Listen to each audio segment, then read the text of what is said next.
क्या आपने कभी सोचा है कि इमोशंस कंट्रोल करो? यह सलाह खुद आपको बर्बाद कर रही है। हर ट्रेडिंग चैनल आपको यही बताता है। ट्रेडिंग प्लान बनाओ, जर्नल रखो, ब्रीदिंग करो, इमोशंस कंट्रोल करो। लेकिन कोई आपको यह नहीं बताता कि इमोशंस को कंट्रोल करने की कोशिश खुद एक ट्रैप है। और आज मैं आपको वो बात बताऊंगा जो शायद किसी ने आज तक नहीं बताई। तो चलिए शुरू करते हैं। सबसे पहले समझिए कि स्टैंडर्ड एडवाइस क्या कहती है। हर बुक, हर यूट्यूब वीडियो, हर मेंटर एक ही फॉर्मूला देता है। ट्रेडिंग प्लान बनाओ ताकि इमोशंस डिसीजन ना लें। स्टॉप लॉस लगाओ ताकि फियर कंट्रोल में रहे। जर्नल रखो ताकि पैटर्न्स दिखें। मेडिटेशन करो ताकि माइंड काम रहे। ये सब सुनने में बहुत लॉजिकल लगता है, लेकिन यहां एक बहुत बड़ी गलती है, और वो गलती है कंट्रोल शब्द में ही छुपी है।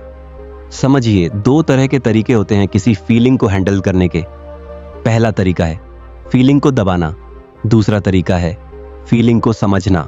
दबाना मतलब फीलिंग को झुठलाना, उसे होने ही नहीं देना, जबरदस्ती उसे अंदर ही अंदर छुपा देना। समझना मतलब फीलिंग को महसूस करना, उसे पहचानना और फिर उसके साथ सही फैसला लेना। जब आप कहते हैं मुझे इमोशंस कंट्रोल करनी है, तो आपका दिमाग अक्सर पहला रास्ता चुनता है, दबाने वाला रास्ता। और यही सबसे बड़ी गलती है। समझिए कैसे। जब त्राड़े में लॉस होता है, आपके अंदर डर उठता है। यह नेचुरल है, यह आपके दिमाग का एक सिग्नल है। लेकिन अगर आपने सीखा है कि इमोशंस कंट्रोल करनी है, तो आप उस डर को तुरंत दबा देते हैं। आप खुद से कहते हैं मुझे डरना नहीं चाहिए, प्रोफेशनल ट्रेडर्स नहीं डरते, और आप अपनी स्क्रीन पर वापस काम दिखने की कोशिश करते हैं।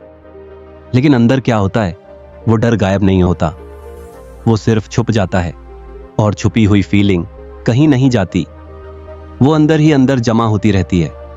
एक बहुत दिलचस्प बात है दिमाग के बारे में।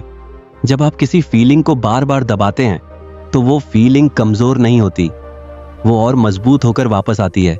एक प्रयोग हुआ था। लोगों को कहा गया अगले 5 मिनट तक सफेद भालू के बारे में मत सोचना। क्या हुआ? लोग सिर्फ सफेद भालू के बारे में सोचते रहे। जिस चीज को आप जितना दबाते हैं, दिमाग उतना ही उस पर फोकस करता है। यही ट्रेडिंग में होता है। जब आप कहते हैं मुझे डर महसूस नहीं करना, आपका दिमाग उल्टा उसी डर पर और ज्यादा फोकस करने लगता है। और एक दिन जब वो दबा हुआ डर इकट्ठा होकर फटता है, तो वो एक छोटी सी हिचकिचाहट नहीं रहता, वो पैनिक बन जाता है।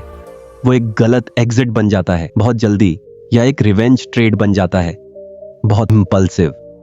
अब इस बात को थोड़ा और गहराई से समझते हैं। क्यों दिमाग दबी हुई फीलिंग्स को इतनी मजबूती से वापस लाता है? इसके पीछे एक बहुत पुराना कारण है। हमारा दिमाग लाखों सालों से एक काम के लिए बना है, खुद को बचाना। जब कोई खतरा दिखता है, चाहे वो जंगल में कोई जानवर हो या आज के समय में कोई बड़ा फाइनेंशियल लॉस, दिमाग उसे एक ही तरीके से समझता है, खतरा। और दिमाग खतरे को कभी नजरअंदाज नहीं करना चाहता, क्योंकि बहुत पुराने समय में खतरे को नजरअंदाज करना मतलब मर जाना। तो जब आप किसी फीलिंग को दबाते हैं, आपका दिमाग उसे एक अधूरा खतरा समझता है, और अधूरे खतरे को दिमाग बार बार आपके सामने लाता रहता है जब तक उसे ठीक से समझा ना जाए। यही वजह है कि वो फीलिंग गायब नहीं होती, वो सिर्फ रुकी रहती है और सही मौके पर ज्यादा ताकत के साथ वापस आती है। अब सवाल ये है, अगर दबाना गलत तरीका है, तो सही तरीका क्या है? यहां समझिए असली समझदारी का मतलब। समझने का मतलब है फीलिंग को मान लेना, उसे नाम देना और फिर उसके साथ काम करना, उसके खिलाफ नहीं। प्रोफेशनल ट्रेडर्स इमोशंस को दबाते नहीं, वो इमोशंस को पहचानते हैं।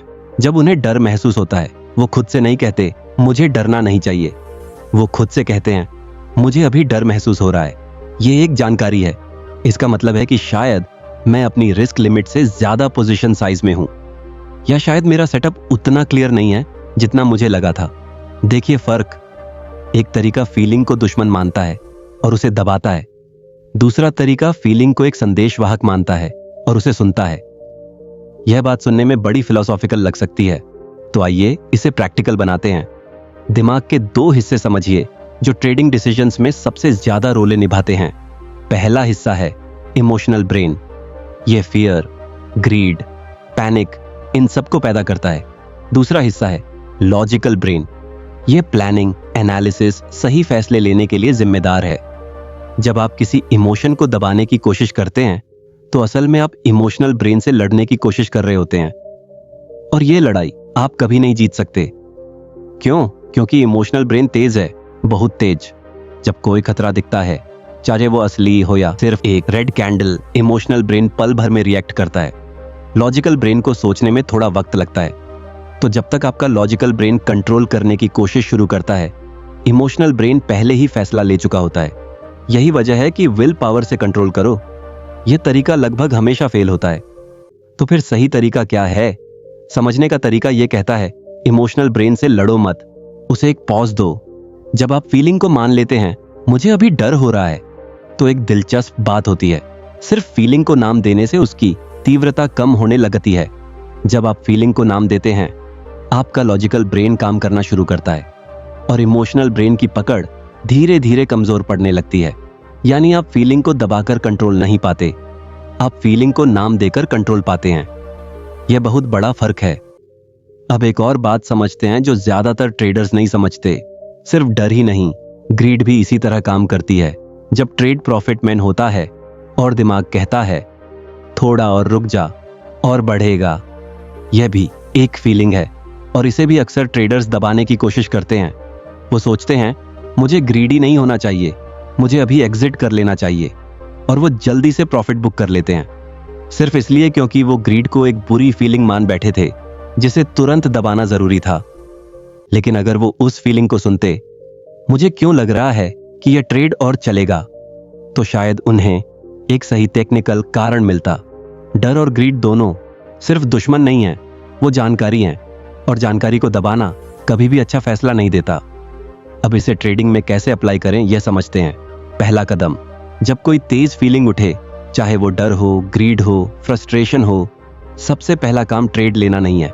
सबसे पहला काम है उस फीलिंग को एक शब्द में नाम देना। खुद से कहिए, यह डर है, या यह ग्रीड है, या यह फ्रस्ट्रेशन है। यह सुनने में बहुत सिंपल लगता है, लेकिन इसका असर बहुत गहरा होता है। जैसे ही आप फीलिंग को नाम देते हैं, आप उससे एक कदम दूर हो जाते हैं। आप फीलिंग नहीं रह जाते, आप फीलिंग को देखने वाले बन जाते हैं, और ये दूरी, यही वो जगह है जहां से अच्छे फैसले आते हैं। दूसरा कदम, फीलिंग को नाम देने के बाद खुद से एक सवाल पूछिए, यह फीलिंग मुझे क्या बता रही है? डर कई बार सही सिग्नल होता है, शायद आपका रिस्क बहुत ज्यादा है, शायद आपका सेटअप कमजोर है। ग्रीड कई बार एक चेतावनी होती है, शायद आप ज्यादा पोजीशन साइज लेने वाले हैं, शायद आप एक अच्छे ट्रेड को ज्यादा खींचना चाहते हैं। जब आप फीलिंग को दुश्मन मानते हैं, आप उसका संदेश कभी नहीं सुनते।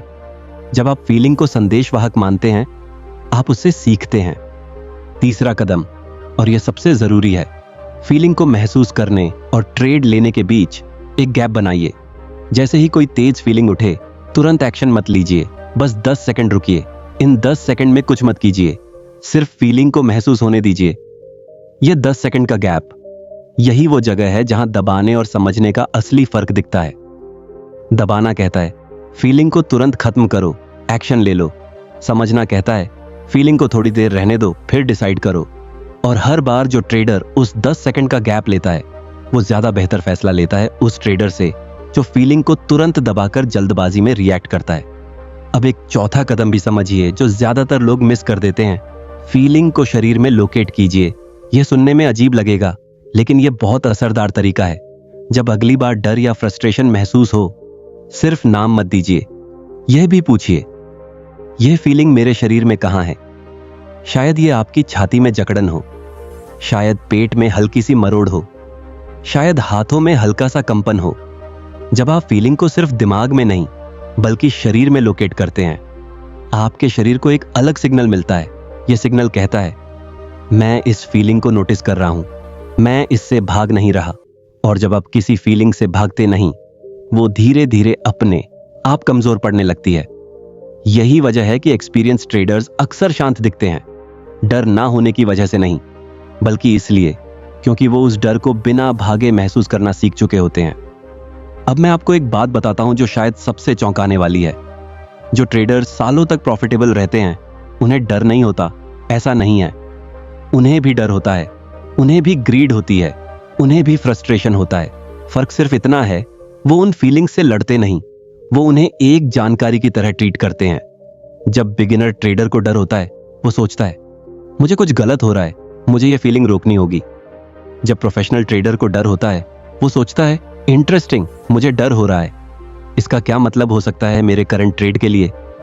एक तरीका फीलिंग को प्रॉब्लम मानता है, दूसरा तरीका फीलिंग को जानकारी मानता है, और यही फर्क एक बिगिनर को एक प्रोफेशनल से अलग करता है। एक आखिरी बात, ये पूरी बात सिर्फ ट्रेडिंग तक सीमित नहीं है। जो लोग जिंदगी में किसी भी फील्ड में बार बार फीलिंग्स को दबाते हैं, रिलेशनशिप्स में, करियर में, फैमिली में, वो भी इसी चक्र में फंसते हैं। दबाओ, फीलिंग बढ़े, फिर एक दिन फट जाए। ट्रेडिंग सिर्फ एक आईना है, ये सिर्फ आपको तेजी से दिखाता है कि दबाना कितना महंगा पड़ता है, क्योंकि मार्केट हर गलती की कीमत तुरंत वसूल लेता है। लेकिन सीख यही है, चाहे ट्रेडिंग हो या जिंदगी का कोई और हिस्सा, फीलिंग को दबाना समाधान नहीं है, फीलिंग को समझना समाधान है। तो आज से एक काम कीजिए, अगली बार जब ट्रेडिंग करते वक्त कोई तेज फीलिंग उठे, 4 काम कीजिए। पहला, उसे नाम दीजिए, यह डर है, यह ग्रीड है, यह फ्रस्ट्रेशन है। दूसरा, खुद से पूछिए, यह फीलिंग मुझे क्या बता रही है। तीसरा, 10 सेकंड का गैप लीजिए, फीलिंग को महसूस होने दीजिए, उसे तुरंत दबाइए मत। चौथा, उस फीलिंग को शरीर में लोकेट कीजिए, उससे भागिए मत। यह 4 कदम इमोशंस कंट्रोल करो वाली पुरानी सलाह से बिल्कुल अलग हैं, क्योंकि यह सलाह कंट्रोल करना नहीं सिखाती, यह सलाह समझना सिखाती है। और ट्रेडिंग में समझ हमेशा कंट्रोल से ज्यादा शक्तिशाली होती है। अगर आपने आज तक इमोशंस कंट्रोल करनी है, यह सोचकर खुद को बार बार दबाया है और फिर भी आप वही गलतियां दोहराते रहे हैं, तो शायद अब आपको समझ आ गया हो कि असली प्रॉब्लम क्या थी। प्रॉब्लम आपकी डिसिप्लिन नहीं थी, प्रॉब्लम यह तरीका था। आप इमोशन से लड़ रहे थे, जबकि आपको उनसे सीखना चाहिए था। कमेंट में बताइए, आपने आज तक इमोशंस को कंट्रोल करने की कोशिश की है या उन्हें समझने की? जवाब वहीं से शुरुआत होगी। मिलते हैं अगले वीडियो में।